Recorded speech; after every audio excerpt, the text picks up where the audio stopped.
So this is a production job that I did a while ago.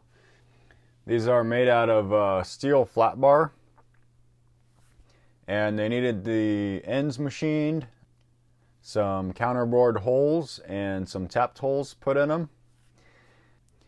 And on these parts I used my double-sided high density vices that I modified a while ago.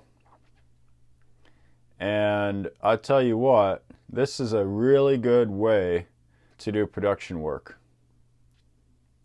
I was able to do 2 parts complete per cycle, and that's basically 2 parts on the front side, and then flipped them over and did the back side, and had 2 coming off complete. Now, if you wanted to get even more density than this, you could always make custom tooling. And it typically takes a little bit of engineering time and some custom machining to make the tooling.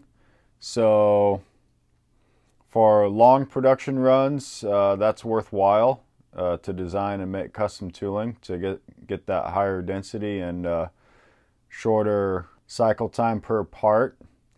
Your biggest improvement from the higher density and the more parts per cycle is that you can grab a tool and use that same tool on all the parts that it's needed on, and then grab your next tool. So you're saving time in cycle changes and extra movement.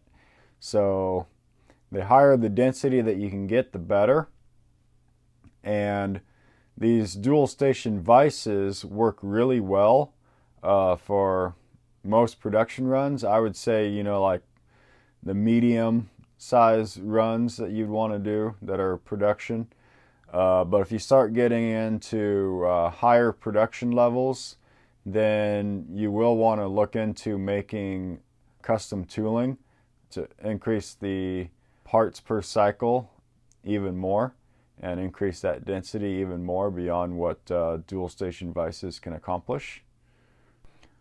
Well, thanks for watching. I hope you enjoyed it, and take it easy.